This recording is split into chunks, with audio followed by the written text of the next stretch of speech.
Welcome to Web Developer Roadmap 2020. So what it needs to be a web developer?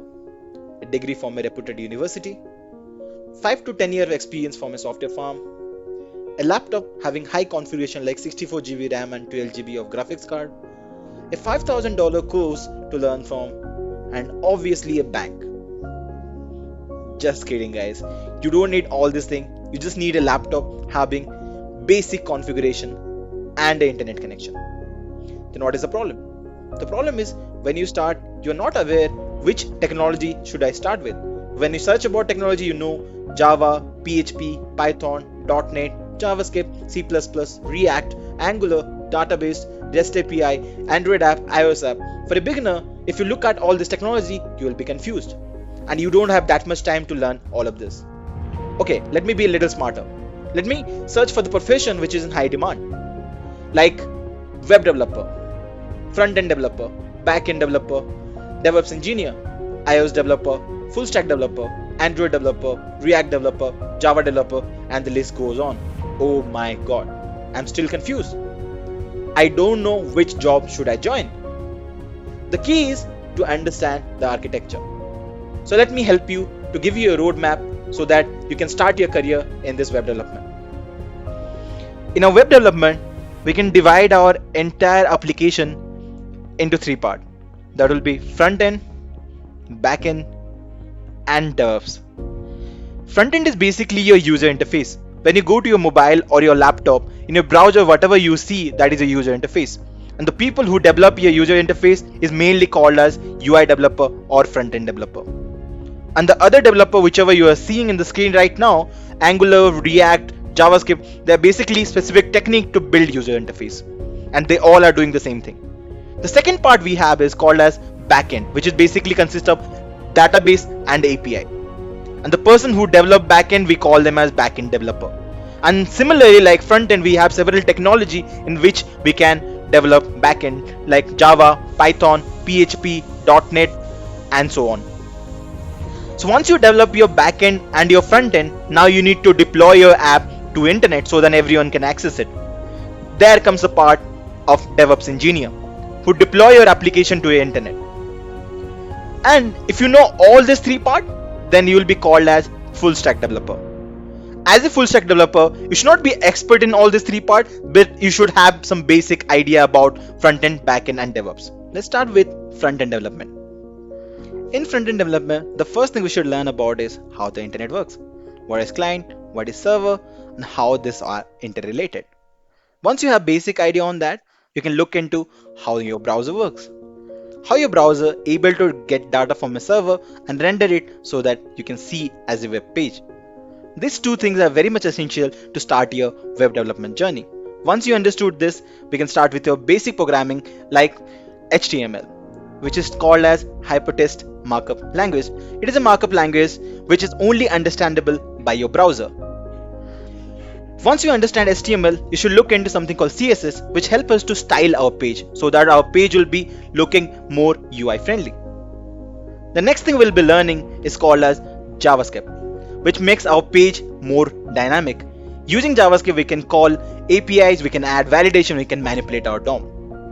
Similarly, the fourth part we have is called as TypeScript, which is basically a subset of JavaScript, which will make our application type safe.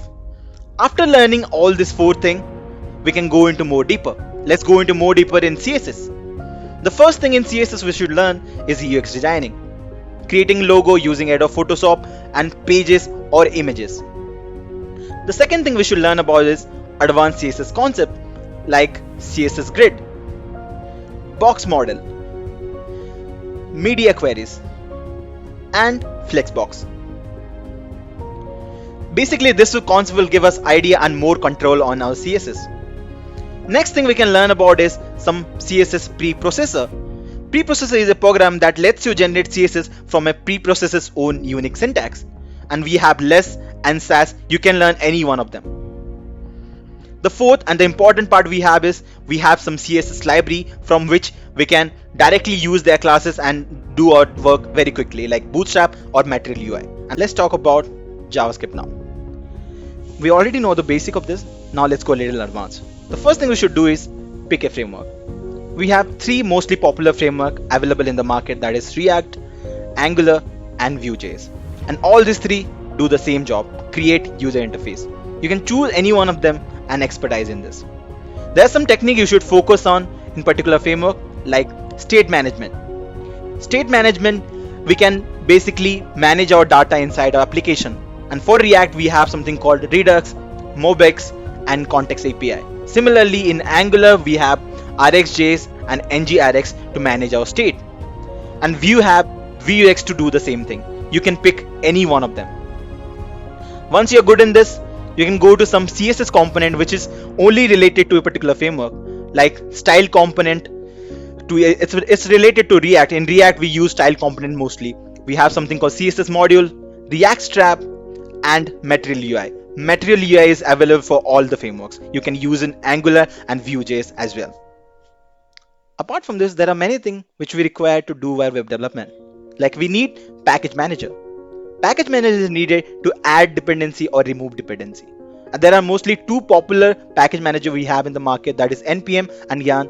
You can choose either of them. They help us to manage our packages and external dependency. The second thing we should learn about is bundler. Means if you have 100 files, it will bundle them into one file, and this is very important to decrease the load in a server. And we have popular framework like Webpack, Parcel and Babel to do that. The third thing we should learn about is task runner. And this will help us to execute some tasks in our front end, like compiling SCSS to CSS, having minification and all this thing. And the popular task runner are npm scripts, gulp and grunt. You can choose any one of them. My personal favorite is npm scripts. After learning all these three things, you should know something about unit testing also. And unit testing helps us to create a robust application. And these are some framework which we'll be using to create unit testing, like Jest, Chai and Jasmine. And Jest and Jasmine is one of the most popular unit testing framework available for front-end development. The last part which you should know is source control. In a team, you work with many team members and they work on the same project. Sharing your code in a team member is very difficult, so we use a source control system to share your code and manage your code, and it helps us to add a version so that if you want to come back to a previous stage, we can do that. And that we can do either using Git, TFS or SVN. My personal favorite is Git. Congratulations, you have completed your first part. You know what is front end now, and let's talk about our second part, that is backend development. The first thing we should look into in backend development is to learn a language. We have variety of options to choose from. We can start with something called Java, C#, PHP, Python, JavaScript and Ruby. All this language we need to know about syntax, basic functionality and how they operate. Once you are familiar with all these things, you are ready to go. You need to know only one of them, not all. Then we should go to the second part, which is called as databases. In databases, we have two parts. One is SQL, that is relational database, in which we have tables which have a relation. And we can learn SQL database using MS SQL, Oracle SQL, MySQL, PostgreSQL. These are the four options we have and which is popular. In the same case, we have some NoSQL option also. That is MongoDB, which is highly popular in the market. And we have something called DynamoDB, which is used in AWS. And the last one is Firebase, which is Google product. You can use any of them. The next part is, now you know language and a database. We should create APIs for that. We can create many type of API. Some important are REST API, JSON API and SOAP services. These are popular in the market. You can choose either of these three according to your requirement. The next thing is web security, which help us to make our site secure. And there you should know HTTPS, cross-site scripting, SSL and authentication. In authentication, we have three options, that is OAuth, token based and JWT tokens. The next thing we'll be learning is called as caching, in which we can store some data in our cache to serve the API faster. We have two methods in caching. One is CDN, in which we can distribute the server so the load for the server will be reduced, and the second one is Redis, where we can store in our cache memory. The last one is learning about design principle. It will help us to make robust and good architecture application. And these are some principles which will help us to do that. That is solid, dry, Django 4 and test driven development. There are many more, you can learn about that also, but these are primary one you should learn first. Once you know all this thing, the first one we have is unit testing, where we test unit of a software. The second one we have is load testing, where we check the performance of our API when the user increases. The next part is functional testing, in which we test end-to-end functionality of our API or software. The last part, which is important, that is integration testing, in which we combine all our part and test it. Congratulations, you have completed your backend part. Now you are almost a full stack developer. Only the last part is pending now, that is basically the DevOps. You are in last part of your roadmap, that is DevOps. You have a front end, you have a back end, now you need to deploy that application to internet. The first thing you should learn here is about operating system. You have Linux, Unix and Windows operating system which you can learn. After learning operating system, you should have some idea about what are web server in which you will be hosting your application. We have some options like IIS, Apache, Tomcat and Nginx. You can choose any one of them.